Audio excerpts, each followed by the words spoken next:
Well, what's the word, guys? This is Josh Whiters, and we have Matt Tyler sitting right over here next to us. Guys, Matt is one of those dudes that you see on Facebook or YouTube, and he's just out there, you know, in the shop throwing together some awesome, crazy, creative furniture. And you're one of those guys that kind of makes me think I can do things, but then when I actually try to do them, you're one of those Pinterest kind of people, you know, like you make everything look real pretty, and I think, oh yeah, that's awesome, I can do that, and then I try and fail miserably. But thanks for taking time out of your busy schedule and coming on the show and just chatting with us a little bit. So, you know, for those out there who don't know who Matt Tyler is, you want to just kind of give them a brief little rundown of who you are, what you've been doing, and how you got into what you're doing. Go ahead. So, my name is Matt Tyler. Yeah. 27, from Dallas, Texas. Furniture is still kind of new to me. I feel like I'm such a novice at furniture making. It hasn't even been 2 years yet. So before then I was doing metalworking for 7 years and hated it. It was terrible. It was just beyond terrible. It was just that job. It was the living, you live for the weekend, right? Because your just whole week was so painful just to get through it. But what I didn't realize was that everything I learned through that process transitioned me and kind of set me up for what I'm doing now, which is furniture. So all the tools I was using, all these different processes, which at the time I had no idea why I was there. And then, a year and 8 months ago, it all kind of came together, and I was like, oh, this makes sense now. Yeah. Now I actually am glad I went through all that and, pushed through every single day where it was just brutal, and just doing the same thing over and over again, and then stepping into this job that I actually enjoy, which I never thought was possible. Yeah. You kind of search for that career, what is it out there that I could do that I would actually enjoy doing? And that felt impossible until this job came about. I was like, oh, it's like I didn't even know furniture existed. Right. It's like, oh, you can do this and get paid. So when did that transition happen for you? To start doing furniture? Yeah. It was around 2 years ago. I was working at a screen printing shop, and so I was doing t-shirts for a long time and designing my own t-shirts, and thought that's what this was the direction I wanted to go. So I wanted to work at a screen printing shop so I could learn from the people that really know how to do it, because it's kind of tricky and there's all these different chemicals and just so much stuff involved. So I was working there, they cut the hours, I was needing more hours, and so I was just really having to trust God to provide the next job. Yeah. And so it felt a little scary because the bills come and you don't really know what's going to happen next. And so my friend just kind of seemed very random. Said, hey, there's this furniture company, and the owner goes to church with us. And so I just looked him up on Instagram and was incredibly inspired. It really, really stood out. For some reason, I am feeling really inspired about this specific furniture, and the idea of being able to build that myself sounded so cool, but also so impossible. Because you look at it and there's no way. I have no idea how to make that. Right.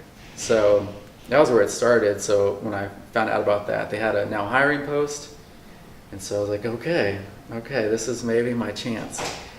So I saw the post on Instagram, and at the time my back was still injured, and I had a bulging disc in my lower back, so I couldn't really do physical labor. Yeah. I could barely pick boxes up. I was still going through pain for pretty much every single day. And so I was really having to pray through that. God, if you're wanting me to work here, I need to make sure that my back's not going to get re-injured if I'm going to go for this. And so just kind of gave it to him. And I was like, well, this is I feel like this is what I'm supposed to do, so I'm just going to go in that direction.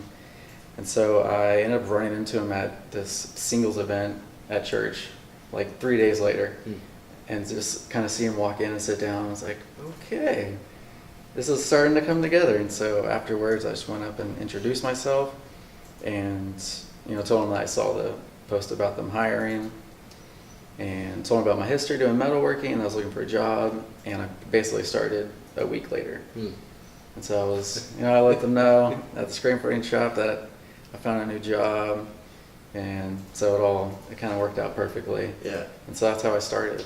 That's awesome. Well, a lot of things that I'm picking up on from your story, and something that's really important to me, especially like with purchasing the camera and starting to transition to the YouTube thing, I am having to become a huge proponent of being the student of the craft. Mm-hmm.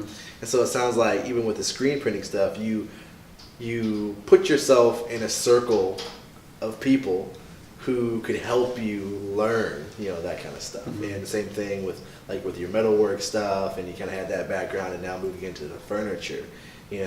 How important is it to be a student of your craft? I mean, how often are you always reading up on things, looking up magazines, watching YouTube videos? How often are you doing that to kind of sharpen your skills? Every day. Yeah. Basically, I'm always the beginner. Mm. You're constantly, you step into like the new job where all that you wish was that you were the guy that's been there for 3 years and knows how to do everything, and you have no idea what you're doing. Yeah. And you're just always, man, I just wish I was that guy. That was so comfortable. And so I'm like constantly that guy walking into a place I have no idea what to do. You just have to really practice humility. Yeah. And just deal with the nervousness. Right. And just the fear of stepping into something you know nothing about, and the fear of making mistakes, and just being the new guy. You really have to just embrace being the new guy constantly, and always just looking for information, researching. So YouTube's a huge thing. Yeah. That's the past, even just 2 weeks, my past 2 weeks, I'm just looking at woodworking videos like on different joinery and trying to learn whatever I can for free, which is huge asset, because you can pretty much teach yourself anything for free now. Yeah. So that's huge. Yeah. Now, I'm glad you brought up just the fear of kind of, the failures and stepping into something new. Mm-hmm. Fear is often a really huge proponent that prevents people from, stepping out and doing what they love. That's been a really huge, common core thing with a lot of our interviews, a lot of the stories that are out. It's just people are stepping out into something new, but they're jumping in with both feet. They're not just sticking a toe in and just kind of waiting around to see what happens. They're jumping in with both feet. I mean, what's a situation with the woodworking stuff, just furniture, and just your past other jobs where you really took a step back and kind of had this feeling of, oh man, this is something totally out of my comfort zone. I don't know if I can do it. And how did you overcome that feeling? So I have one that really stands out was I was in high school and I was playing on a worship team. And so I'd been playing guitar for a long time, but playing guitar in front of people was the most fearful thing to me.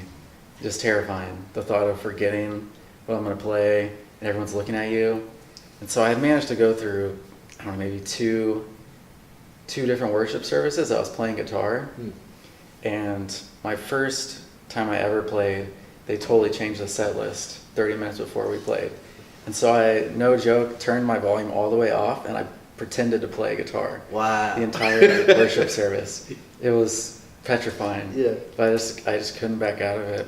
And I'd say a few more weeks later, I come into practice and we're rehearsing, and I'm just it's just not good. I'm not having it. And I literally packed up all my gear and just left. Wow. And I didn't play again. It took me, I don't know, a year, maybe a year. Went to a new church and started playing there, but it took a while till I was finally comfortable enough to actually get up there on stage and to play. And the crazy thing was, the first time I actually did it, I wasn't even scared. I was prepared, I put in the time, I put in the work, and then the actual moment came for me to walk up and start playing, and I was actually totally fine. And so it just kind of broke. Yeah. And I mean, you still kind of get nervous here and there, but that initial fear just wasn't there anymore. It's kind of crazy. You said, you put in the time, you prepared, and then you went and played. I was watching some sort of like across the table actor to actor kind of thing with Robert Downey Jr. And one of the things that he says about anxiety and being anxious is typically because the person who is about to perform or about to do something knows that they could have put in a lot more time and effort and preparation before they could have gone out there. Whatever happens while you're out there happens, right?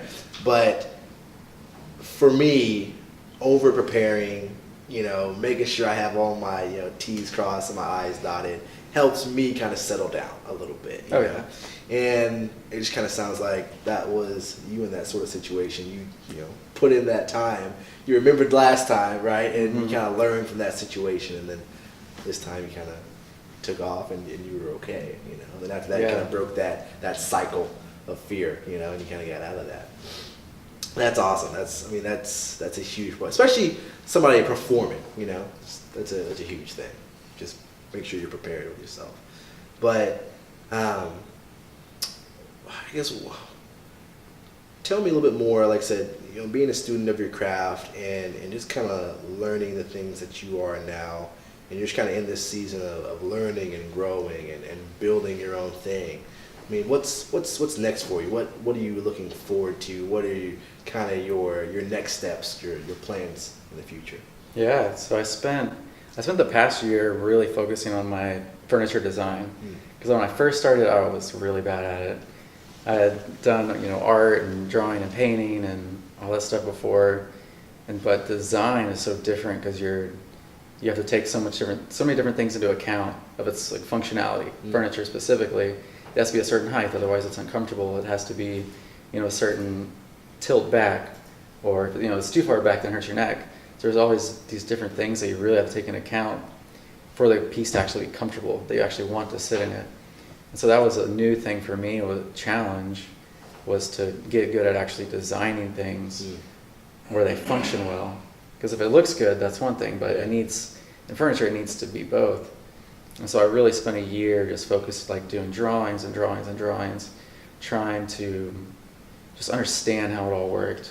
So it took a lot of time and a lot of really bad drawings, and a lot of really things I'm glad I ended up not making. So now looking back, that's just all that work that I put in, preparing myself for the the season to come, which I'll be doing my own furniture pieces that now I'm really excited about. Now I'm like, okay, this is gonna do what it's supposed to do, but it's also gonna look really good and last forever. So I'm really excited about that. That's my goal for this year, is to really put out my brand. It'll be furniture, clothing, and artwork. So the furniture is the new side to me, but I'm really excited for, I can see it in my head. It's very clear, and so just having it physically there is my next step. Okay. So that's what we're working on. Very good, very good. You said something interesting about branding yourself. I think that's a huge thing nowadays. Everyone's always trying to work on their brand. They're always trying to figure out their brand, and how to kind of stand out from the crowd. How are you planning that? How are you strategizing? I'm doing it by, it's kind of an accumulation of so many years of just doing it and just kind of sucking at it, trying to do it and failing. And so there's been so many projects that I've done and businesses I've created. I put together a beard oil company, and I put together, there's all these different companies just kind of fell apart. And there were just things missing. But it was just after doing it so many times, 2 different clothing companies, and just trying to make logos and trying to learn how to use Adobe Illustrator and learning all the different components that come to actually building the brand and doing it bad and being okay with that and showing people it's the best that you can do right now. And so being willing to fail, being willing to put the stuff out there that may not be, it's not the best in the world, but it's the best you can do right now. So I would say that's really my ability to do it. It just comes from years of trying and being the new guy, and being okay with not being the best. So taking all that experience with just accumulating what I've done in art, what I've done with drawing, painting, and everything, just kind of bringing that all back around to one idea is the brand. So with clothing and art, that's something I've done for a long time. So that's kind of the easy thing for me right now. So the furniture was this whole year really focusing on that, to where I understand how to make it and make it look good, and Right. also brand it with little details of having a logo in the bottom, or Yeah. you know, however you can be creative to do that. Man, tell you what, creativity is not my strong suit. That's what I have BJ for. You know, he's my creative guy. I'm mostly just thinking about business stuff. But Yeah, that's important too. yeah, That's I mean, very important too. no, I mean, one of the biggest things I'm always talking about is just you elevate yourself by elevating other people. You know what I mean? And I feel like BJ and I are just kind of right in the same boat as far as compatibility and partnership wise. But he has more on the creative side, I have more on the business side, and you know, it kind of just meshes and it works together. Yeah. Yeah, that's. Thank you for touching on that. As far as, you know, always failing forward is what I call it. You know, there's a lot of times when we just kind of sit back and we take our failures as failures, right? And we just kind of let that petrify us, and we don't do anything for years and years. Then we try again, and then we get, you know, fail, and then we get scared, and then we don't do anything for years and years. And it's kind of this perpetual cycle. And then you look around and you're 60, you know, or 50, Yeah. or you're just old and you got kids or whatever it may be. And you just kind of go, oh man, I wish I would have just kept on trying. You know, I think Right. that's a huge thing. Who inspires you? Who inspires me? Who inspires you? Who inspires me? And right now it's been a specific furniture maker. And so it kind of changes in seasons with what inspires me. It's always, it seems like it's on accident. Yeah. Whenever I run into it, and then it just happens. And it's like, oh my gosh, like that's possible. Whether it be a movie or a song. But the last one was, his name's Jory Brigham. He's a furniture maker. But seeing his work and then not understanding how to make it is just like, it blows my mind. And like, there's this curiosity. I'm like, how on earth does, you know, how do you do that? Make that all come together to make something so beautiful. And so that was kind of my most recent inspiration of seeing like, oh my gosh, that's possible. And so it kind of like makes me, Well, it's up like, your game a little bit. yeah, it's like this challenge that I want to, like, maybe someday be able to get to that point where when I look at it, I feel that same way. Or maybe when other people look at it, they feel the same way. Yeah. Where it like causes inspiration, make them want to do something in life. No, that's awesome. That's awesome. If you could, I mean, so Yoda, you're familiar with Yoda? Oh yeah. Oh yeah, absolutely. Says do or do not. There is no try. So what do those words mean to you? I mean, it definitely means not being afraid to fail. Yeah, absolutely. For sure. I'd say one of my kind of sayings as an artist was always just to do what you can with what you have, because usually you don't have what you need. And so for a long time it was maybe computer programs I didn't have, so I wasn't able to transition onto t-shirts. So what I did was just take spray paint and cut out stencils with an X-Acto knife and spray painted them on t-shirts. So I did that for years just because I didn't know how to screen print, or I didn't have the tools. Right. And so that's, you know, such a good example of just doing something. Otherwise I could, you know, sit there for years trying to maybe save up money to one day figure out how to do it. Yeah. So that was kind of my perspective, was just, you know, if it's just a pencil and paper, then use that. So it's just whatever it is that you have, just make something with that.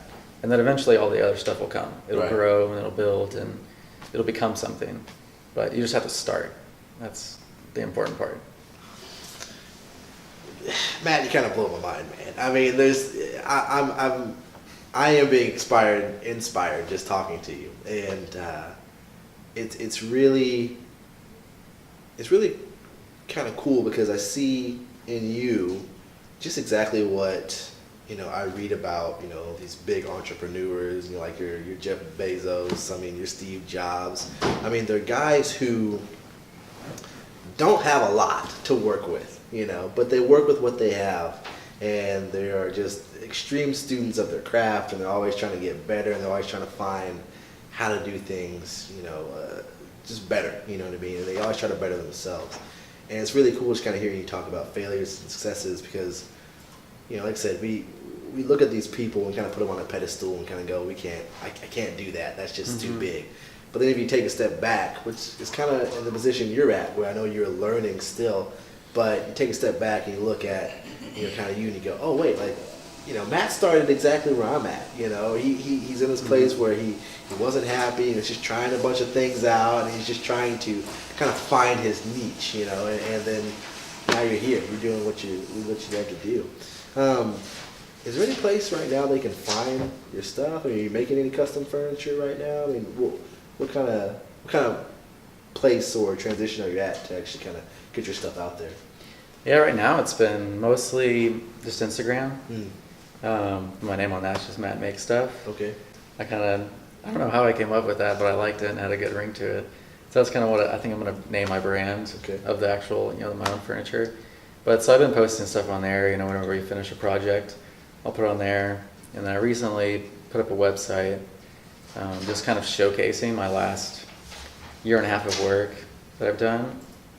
Sounds kind of long. I haven't bought the URL for it. So now it's like mattmakesstuff.myportfolio.com. Wow, okay. So it's long, but it was just one of those things I threw together just to kind of help get another job in furniture, which actually ended up happening. Yeah. The place that I applied to, it was like, I get a lot of resumes here, but what stood out about you is that you had a website. And so I'm very glad I did that. Yeah, absolutely. Yeah. That's awesome. So if you could have a conversation with anyone, living or departed, for 1 hour, who would it be and why? Oh boy. I've been recently a big fan of Elon Musk. I've been watching all of his interviews. Okay. And he's extremely fascinating guy. He's doing stuff totally different than me. Yeah. But his his stuff's life-changing, world-altering technology, and his mind, the way he's able to come up with that, and just seeing the success of just when he kind of didn't expect it to actually take off, and just hearing those stories of especially the failures, and his rockets just exploding, and how this whole SpaceX company almost just were done if their next rocket didn't actually make it. So just hearing all the stories of especially the failures, and also how he started, and then seeing where he's come now is completely fascinating and really encouraging. Just knowing that even when it feels like you're failing, or whenever you do something and it just totally doesn't work and you lost all this money, it doesn't mean just stop and give up. It just keep going, whatever it is that you can do. So I think that's why he's fascinating to me. And I just don't understand how his mind works. It's I can't even comprehend how half the stuff he says. It's just beyond me. I mean, I'm glad we have people in the world like Elon Musk. Because I want to go. I can't do any of that stuff. I can't even start to do that stuff. So once again, Matt, thank you for taking time out of your busy schedule and hanging out with us today. In closing, anybody that came up to you and just said that they weren't content, they weren't happy with where they are at right now, they're not happy with what they're doing, and they want to try doing something else. I mean, what kind of advice would you tell them? Yeah, I was that guy. I was absolutely that guy. And I'd say if you're in a job that you don't like, you're pretty much in the same position that everyone else has been, that is in the job that they love. If you go back, and they'll all tell you pretty much the same story, I was flipping burgers. Yeah, I was working at the grocery store. So that's not a crazy thing to be in that situation.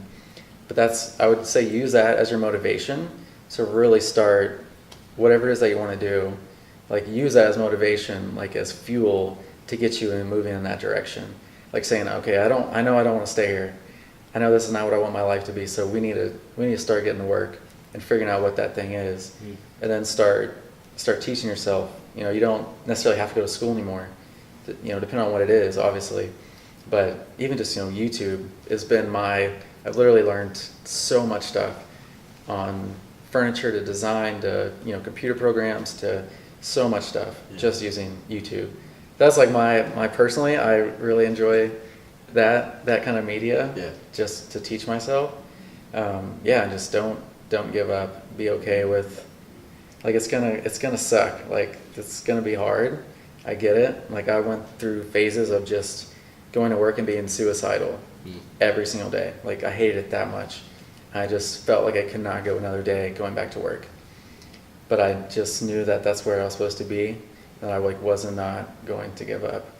Even though I, with everything within me, wanted to, I just chose not to, and just not end it. And it took, for that job, it took 7 years but I was also being really stubborn and kind of keeping myself there. So yeah, just not giving up. Yeah. Not giving up and being willing to work hard and humble yourself to people that know way more than you. And Some important stuff, man. I'm telling you, speaking to me, man. Speaking to me. Well, Matt, once again, thank you so much for hanging out Thanks with for us. having me, man. Yeah, man. Oh, dude, this is great. This is great. We're gonna have you on again. Awesome. So whenever you have you're at your own shop and your own place, we gotta come out and Yeah. do something over there too, man. Because and show me how to make some furniture one day, man. That'd be We cool. can do that. That would be cool. Yeah, something small like a little stool or something. Nothing Yeah. too crazy, but that'd be awesome, man.